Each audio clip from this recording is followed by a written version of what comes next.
آج کے ہمارے درس کا آغاز 17ویں پارے سے ہوگا۔ اس کی ابتدا میں اللہ جل شانہ نے لوگوں کو آخرت کی طرف متوجہ فرمایا، حساب سے ڈرایا ہے۔ اقترب للناس حسابهم، لوگوں کے حساب کا وقت قریب آ گیا۔ وہم فی غفلۃ معرضون، حالانکہ لوگوں کی حالت یہ ہے کہ وہ ابھی تک غفلت میں پڑے ہوئے ہیں۔ انسان اپنی موت کو دور سمجھ رہا ہے۔ بچہ نوجوانی کے انتظار میں اور نوجوان وہ بڑھاپے کے انتظار میں بیٹھا ہوا ہے۔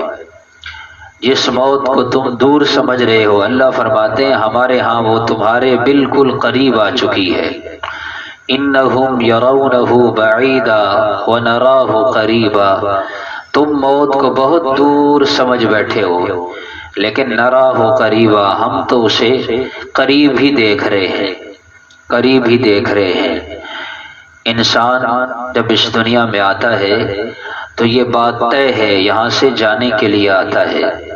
اس دنیا میں سدا کسی نے نہیں رہنا، اللہ کے سامنے پیش ہونا ہے، اللہ کو اپنے کیے ہوئے اعمال کا حساب دینا ہے۔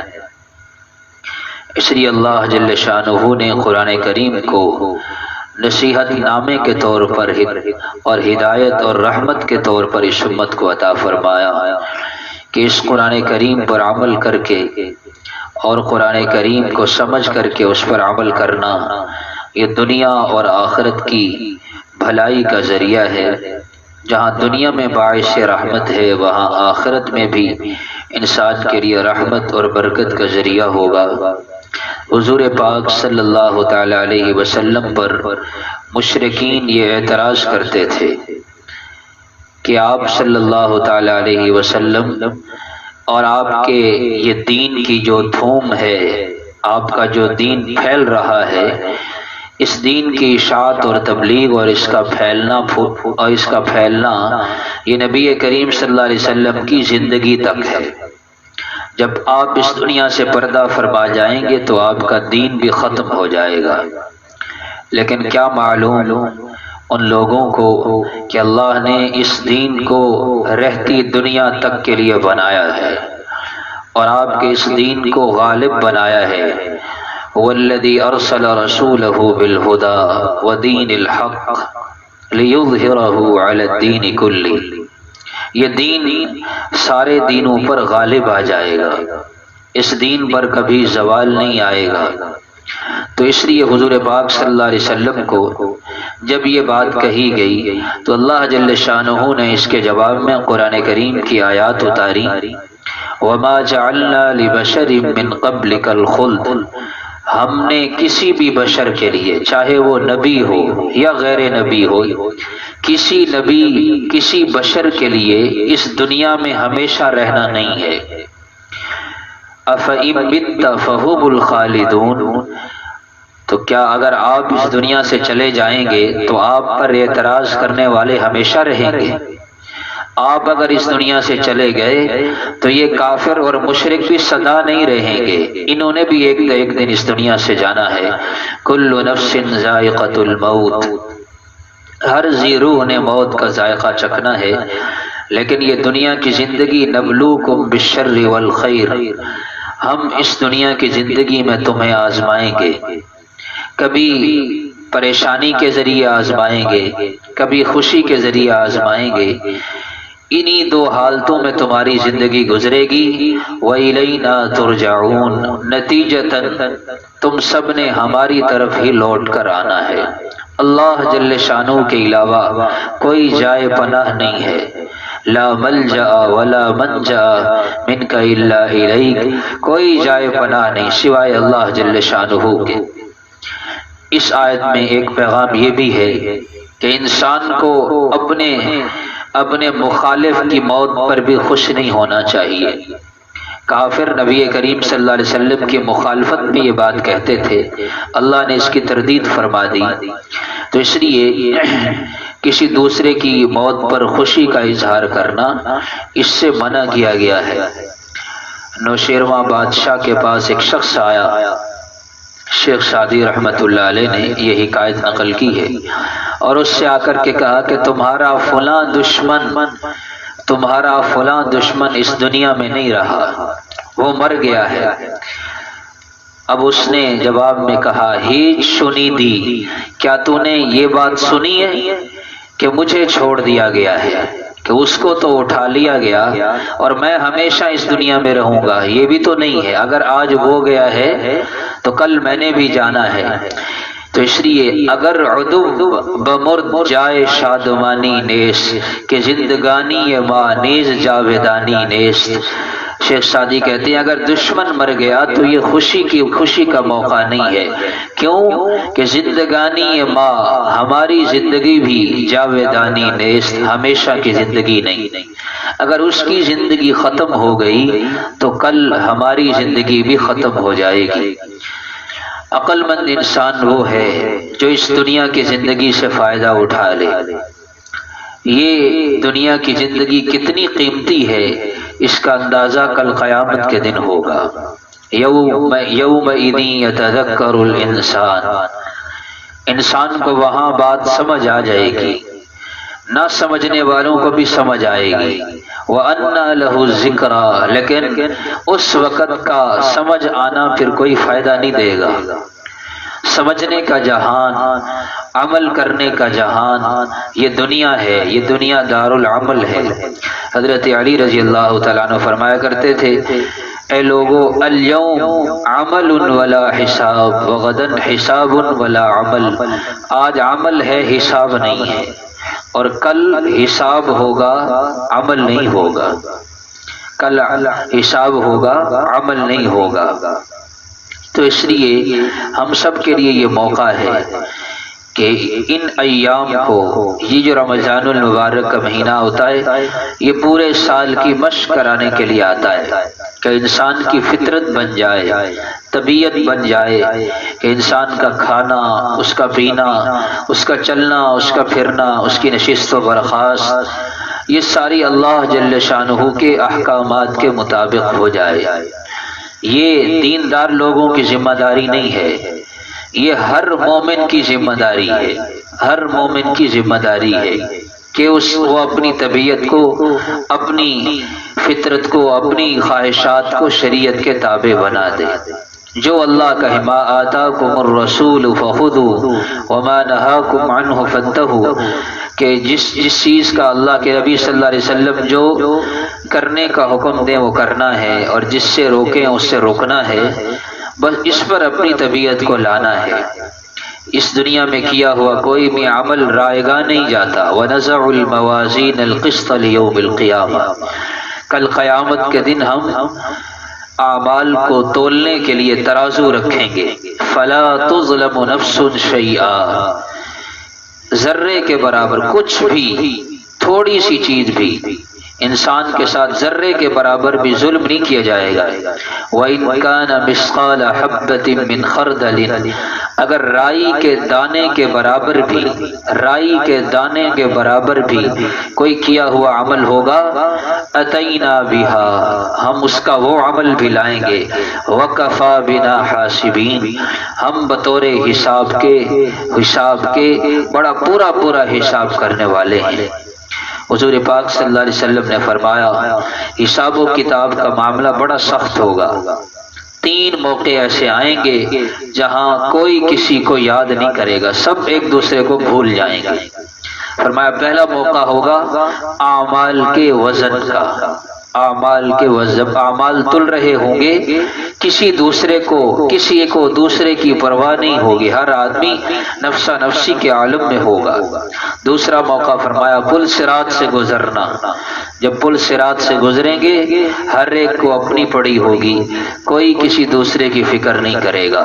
اس کو قرآن کہتا ہے کہ جس دن یفر المرء من اخیہ، آدمی اپنے بھائی سے بھاگے گا، بیوی سے بھاگے گا، اولاد سے بھاگے گا، ماں باپ سے بھاگے گا۔ اور فرمایا تیسرا موقع نفسا نفسی کا جو ہوگا وہ اعمال نامے کے ملنے کا ہوگا، کہ کس کو اعمال نامہ کس ہاتھ میں ملتا ہے۔ اما من اوتی کتابہ بیمینہ، کہ جسے نامہ اعمال دائیں ہاتھ میں ملا یہ کامیابی کی علامت ہے، اور جسے نامہ اعمال وہ بائیں ہاتھ میں ملا وہ ناکامی کی علامت ہوگی۔ یہ اس سے ہم میں سے ہر ایک کو گزرنا ہے۔ تو یہ دن آنے سے پہلے پہلے انسان غفلت سے نکل آئے، دل کی آنکھیں کھل جائیں۔ قرآن کہتا ہے یہ کافر جو ہیں، کافر انہا لا تعمی الابصار ولکن تعمی القلوب التی فی الصدور، ان کافروں کی ظاہری آنکھیں اندھی نہیں ہیں، ان کے وہ دل اندھے ہیں، دل اندھے ہیں۔ معلوم ہوا کہ دل کی بھی آنکھیں ہیں۔ اس لیے قرآن کریم کے متعلق فرمایا یا ایھا الناس قد جاءتکم موعظۃ من ربکم وشفاء لما فی الصدور۔ قرآن کریم یہ جہاں جسمانی بیماریوں سے شفا ہے، وہاں یہ روحانی بیماریوں سے بھی شفا ملتی ہے۔ قرآن کے ذریعے قرآن کریم سے اپنے آپ کو جوڑنا، کم از کم 3 ختم تو ہو جانے چاہیے، ایک عشرے میں 1 ختم، اور اس سے ادنا درجہ یہ کم از کم 2 ختم ہو جائیں، ورنہ قرآن کریم کا 1 ختم، 1 مرتبہ قرآن مکمل کرنا یہ تو لازمی ہے۔ 1 مہینے کے اندر 1 ختم ہو جانا چاہیے، پورا سال موقع نہیں ملتا ختم کرنے کا۔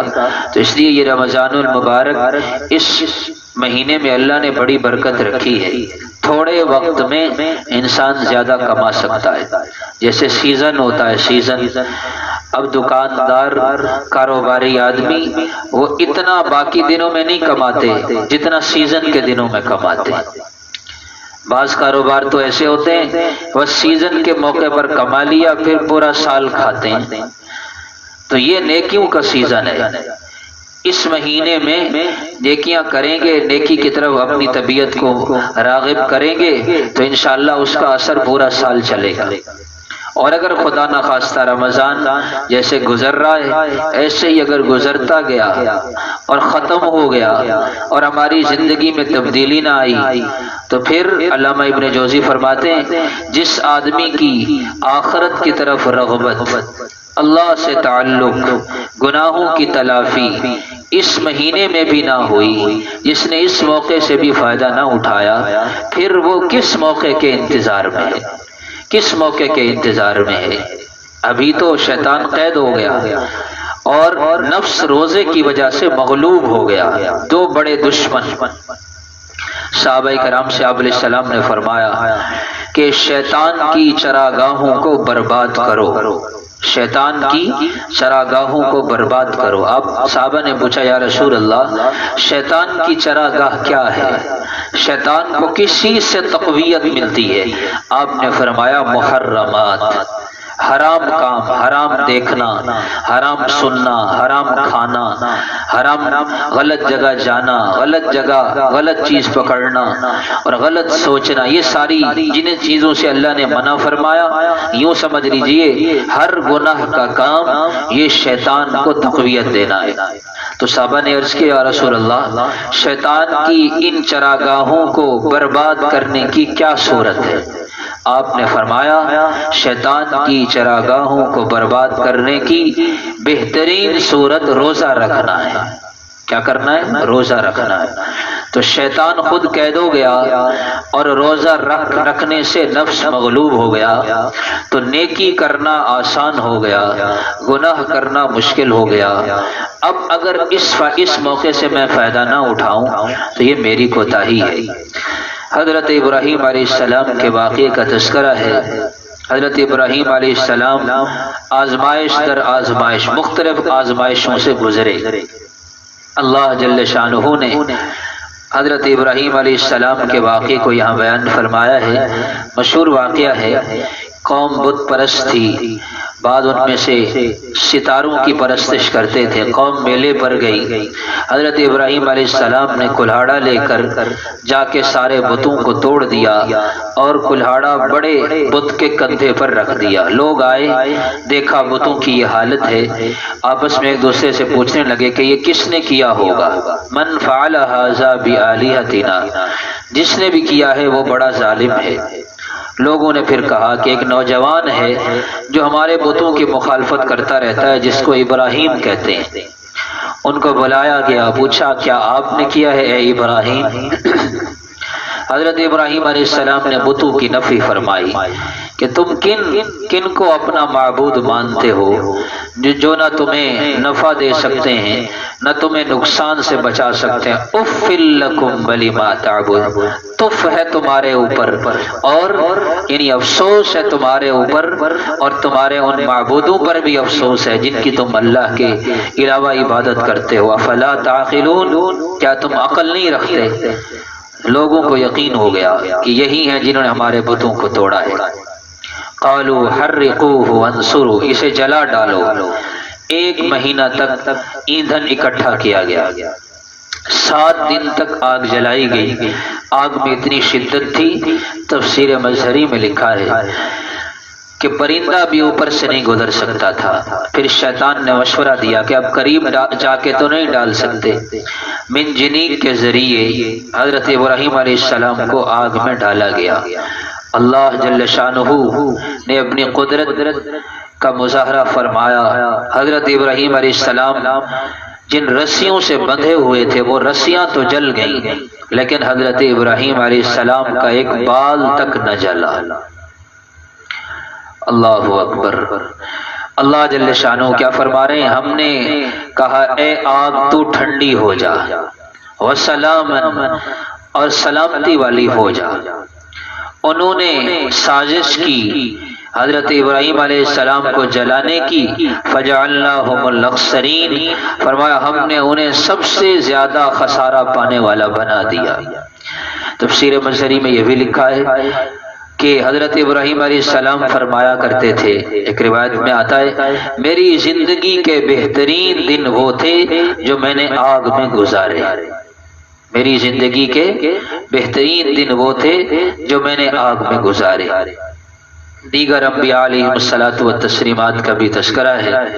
حضرت داؤد و سلیمان علیہ السلام دونوں باپ بیٹا، اللہ جل شانہ نے انہیں بھی چند امتیازی خصوصیات عطا فرمائیں۔ داؤد علیہ السلام کو اللہ جل شانہ نے خوبصورت آواز عطا فرمائی، خوبصورت آواز عطا فرمائی۔ حضرت ابو موسیٰ اشعری رضی اللہ تعالیٰ عنہ ایک مرتبہ قرآن پڑھ رہے تھے۔ اللہ کے نبی صلی اللہ تعالیٰ علیہ وسلم صحابہ کرام کے ساتھ گزرے تو قرآن پڑھتا ہوا سنا، ٹھہر گئے اور قرآن سننے لگے۔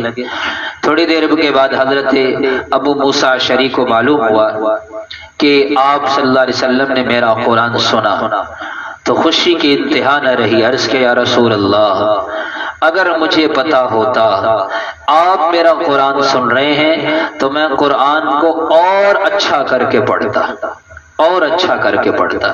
اس موقع پر آپ نے فرمایا تجھے مزامیر من آل داؤد، تجھے حضرت داؤد علیہ السلام کی خوبصورت آواز میں سے کچھ حصہ تجھے بھی عطا کیا گیا ہے۔ قرآن کو سنوار کر پڑھنا اور سننا، رمضان المبارک میں جو قرآن سنایا جاتا ہے تو اس میں اس بات کی خوب احتیاط ہونی چاہیے کہ قرآن کریم کا ہر لفظ سمجھ آئے، پڑھنے والا وہ ایسے طریقے سے پڑھے کہ قرآن کریم کا ایک ایک لفظ سمجھ آ جانا چاہیے، اور سننے والوں کا یہ جذبہ ہونا چاہیے کہ ہم قرآن کریم کو اہتمام کے ساتھ اور ایسے طریقے سے سنیں گے کہ ہمیں بھی ہر لفظ سمجھ آ جانا چاہیے۔ آپ نے دیکھا ہوگا حرم میں کیفیات اپنی ہوتی ہیں کہ اللہ کا گھر ہوتا ہے، اور مدینہ منورہ میں آپ علیہ الصلوۃ والسلام کا مبارک روضہ ہے، اس میں کوئی دو رائے نہیں، وہاں کی تجلیات اپنی ہیں، لیکن وہاں آپ نے دیکھا ہوگا کہ قاری وہ قرآن پڑھ رہا ہوتا ہے اور پیچھے کھڑے عربی تو عربی رہ گئے، عجمی بھی رو رہے ہوتے ہیں۔ عجمی شخص جسے قرآن سمجھ تو نہیں آ رہا، اسے ترجمہ تو نہیں آ رہا، پھر وہ کیوں رو رہا ہوتا ہے؟ وہ اس لیے رو رہا ہوتا ہے کہ وہاں وہ توجہ سے دل جمی کے ساتھ کھڑا ہوتا ہے۔ اگر ہم یہاں پر اسی کیفیت کے ساتھ کھڑے ہوں کہ ہم کس کا کلام سن رہے ہیں؟ اللہ کا کلام، اللہ کا کلام، ذرا ہم اس بات کی طرف اپنی طبیعت کو اگر لے آئیں تو پھر قرآن کریم سننا بڑا آسان ہے۔ قرآن کریم سننا۔ جو پڑھنے والا ہوتا ہے اس کو تھکاوٹ نہیں ہوتی، سننے والوں کو ہو جاتی ہے۔ اب پڑھنے والا بسا اوقات اس کو بھی سمجھ نہیں آ رہی ہوتی، وہ پڑھ رہا ہوتا ہے، اس کو تھکاوٹ نہیں، اس نے 1.5 پارے پڑھ دیے، 2 پارے پڑھ دیے، سننے والے تھک گئے۔ پڑھنے والا اس لیے نہیں تھکتا کہ اس کی توجہ قرآن کی طرف ہوتی ہے، اس کی توجہ قرآن کے الفاظ کی طرف ہوتی ہے تو اس کو تھکاوٹ محسوس نہیں ہوتی، بلکہ روحانی خوشی ہوتی ہے کہ جب پڑھنے والا پڑھ کے فارغ ہوتا ہے۔ آپ دیکھیں حافظ قرآن تراویح پڑھانے سے پہلے اور تراویح کی نماز پڑھانے کے بعد اس کے مزاج میں آپ کو فرق نظر آئے گا۔ وہ کیا ہے، حالانکہ ابھی تو تراویح پڑھانے سے پہلے تو اس نے محنت نہیں کی، گھنٹہ قرآن نہیں پڑھا، اور تراویح میں تو اس نے گھنٹہ قرآن بھی پڑھا، 20 رکعت بھی پڑھائی، پھر بھی اس کے بعد حشاش بشاش ہے۔ وجہ کیا ہے کہ ایک روحانی طور پر ایک تقویت حاصل ہوتی ہے، جس کا ادراک اس کو ہوتا ہے، اس کو لفظوں میں نہیں بیان کیا جا سکتا۔ اللہ تعالی ہم سب کو اہتمام کے ساتھ قرآن کریم سننے اور سنانے کی توفیق عطا فرمائے۔ دیگر انبیاء علیہم الصلاۃ والتسلیمات کا بھی تذکرہ ہے، ان کا مزید تذکرہ اگلے پاروں میں بھی آ رہا ہے۔ حضور پاک صلی اللہ تعالی علیہ وسلم کو اللہ جل شانہ نے رحمت للعالمین بنا کر کے بھیجا۔ آپ کا ایک ایک لمحہ، ایک ایک گھڑی، ایک ایک دن اور رات امت کے لیے باعث رحمت تھا۔ اللہ تعالیٰ نے قرآن کریم میں فرمایا ما کان اللہ لیعذبہم وانت فیہم، کہ جب تک اے محبوب آپ ان میں ہیں، جب تک آپ ان میں موجود ہیں اللہ انہیں عذاب نہیں دیں گے۔ تو اللہ کے نبی کی رحمت تھی، آپ کا وجود باعث رحمت تھا کہ جب تک آپ تھے اللہ نے عذاب سے بچائے رکھا، اور آپ کی اسی رحمت کا اثر ہے۔ اللہ نے فرمایا آپ کے جانے کے بعد بھی آپ کی رحمت باقی رہے گی، جب تک یہ اپنے گناہوں سے معافی مانگتے رہیں گے تب تک میں ان پر عذاب نہیں بھیجوں گا۔ ایک وقت ایسا آنے والا ہے، سورہ حج کی ابتدا ہے، ان زلزلۃ الساعۃ شیء عظیم، جب قیامت آئے گی لوگوں پر بے ہوشی کی سی کیفیت ہوگی۔ یوم ترونہا تذہل کل مرضعۃ عما ارضعت، ہر دودھ پلانے والی وہ اپنے دودھ پیتے بچے کو چھوڑ دے گی، اتنی گھبراہٹ ہوگی۔ ہر حاملہ عورت اپنے حمل کو ساقط کر دے گی، گرا دے گی، اور تو لوگوں کو دیکھا لوگ بے ہوش ہوں گے، بے ہوشی کسی کیفیت ہوگی، حالانکہ وہ بے ہوش نہیں ہوں گے۔ اللہ کا عذاب بڑا سخت ہوگا۔ امی عائشہ فرماتی ہیں نبی کریم صلی اللہ علیہ وسلم نے فرمایا جب لوگ قبروں سے اٹھیں گے تو ان کے جسموں پر لباس نہیں ہوگا، کپڑے نہیں ہوں گے، ننگے اٹھیں گے۔ امی عائشہ نے کہا یا رسول اللہ پھر کیا ہوگا؟ ایسے تو لوگوں کو شرم نہیں آئے گی کہ ایک جسم پر؟ آپ نے فرمایا لوگوں کو نیچے سر جھکانے کا موقع ہی نہیں ملے گا۔ اللہ جل شانہ کی طرف سے احوال ایسے سخت ہوں گے کہ لوگوں کے سر اوپر آسمان کی طرف، اوپر کی طرف اٹھے ہوئے ہوں گے، نگاہیں اٹھی ہوئی ہوں گی، جھکانے کا موقع ہی نہیں ہوگا۔ سب سے پہلے لباس حضرت ابراہیم علیہ السلام کو پہنایا جائے گا، اس لیے کہ جب انہیں آگ میں ڈالا گیا اللہ کے لیے انہیں بے لباس کیا گیا، اللہ اس کا بدلہ انہیں یہ عطا فرمائیں گے، سب سے پہلے انہیں جنت کا لباس پہنایا جائے گا۔ تو اس لیے بھائیو ہم سب کو اس سے واسطہ پڑنے والا ہے، اس سے پہلے کہ یہ موقع ختم ہو جائے اس موقع سے فائدہ اٹھا لیں۔ منکم من یتوفا ومنکم من یرد الی ارذل العمر، تم میں سے بعض کو اللہ تعالیٰ نے قرآن کریم میں اس صورت مبارکہ میں انسان کی پیدائش کا ایک نقشہ کھینچا ہے۔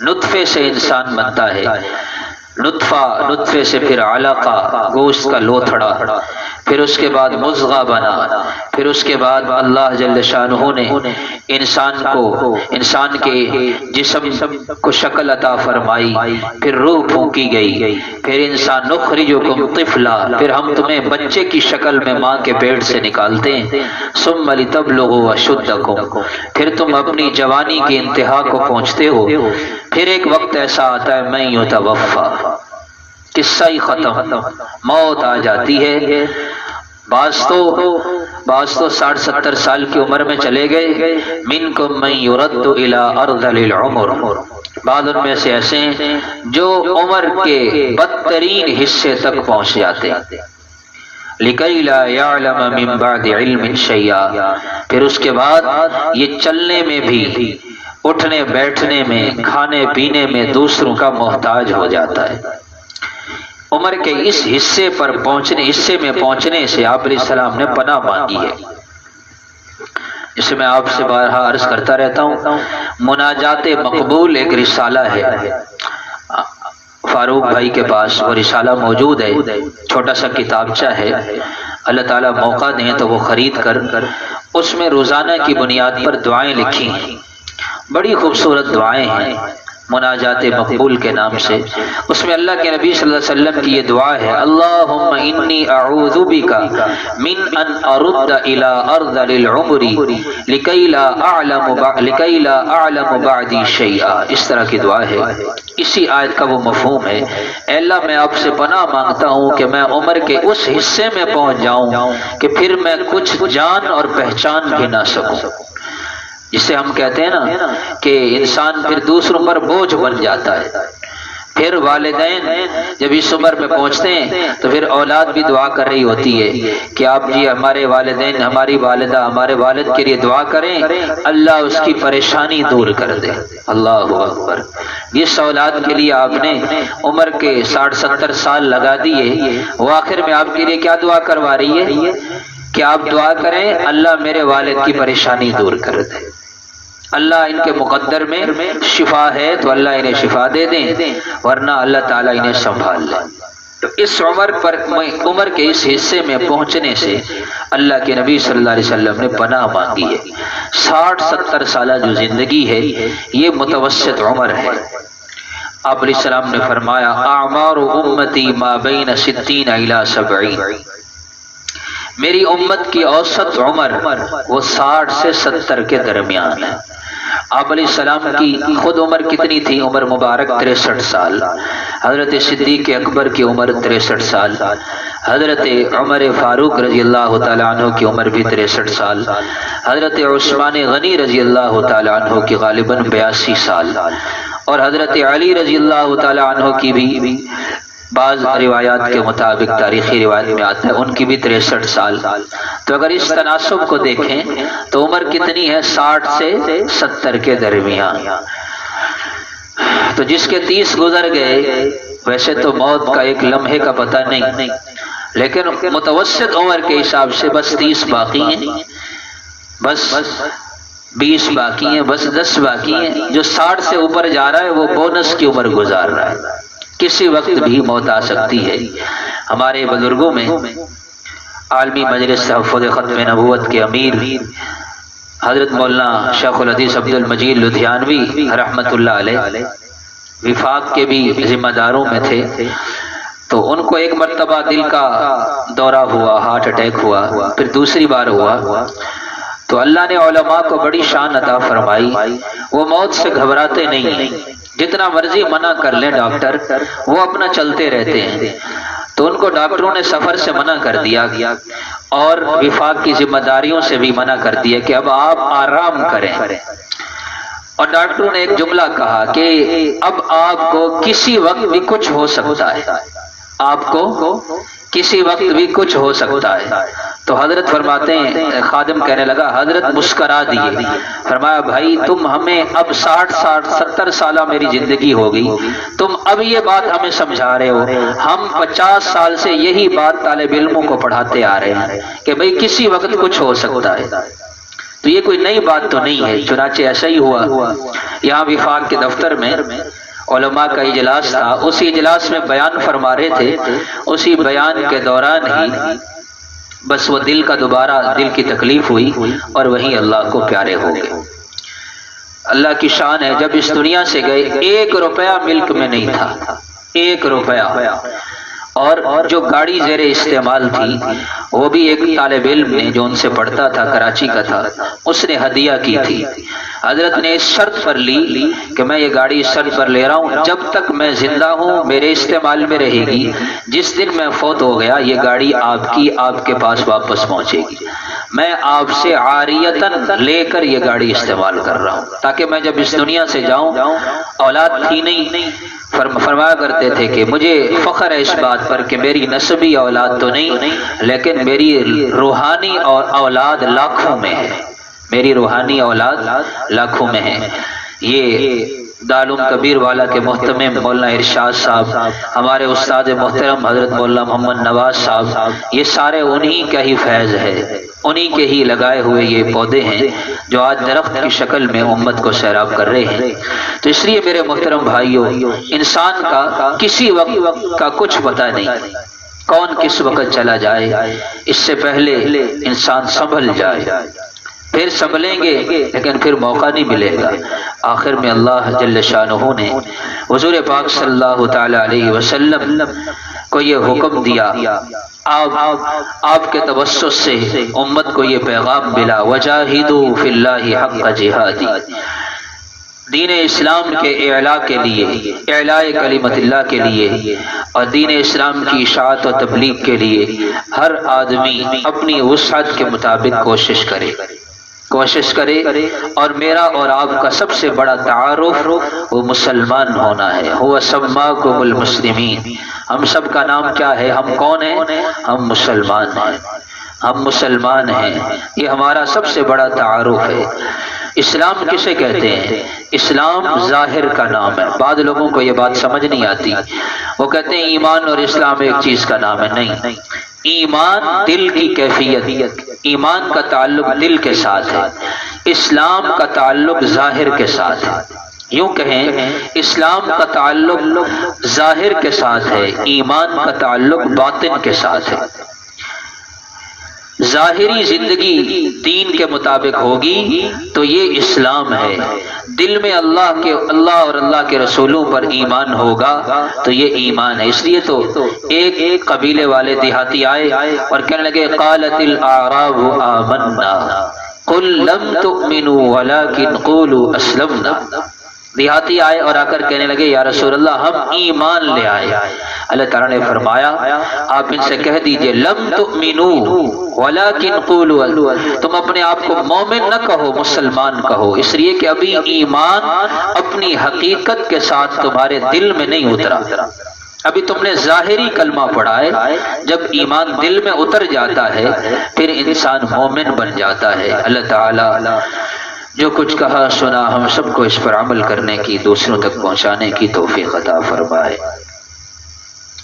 اللہم لک الحمد کلہ ولک الشکر کلہ، اللہم لا نحصی ثناء علیک انت کما اثنیت علی نفسک، اللہم وفقنا لما تحب وترضى من القول والعمل والفعل والنیت والہد انک علی کل شیء قدیر۔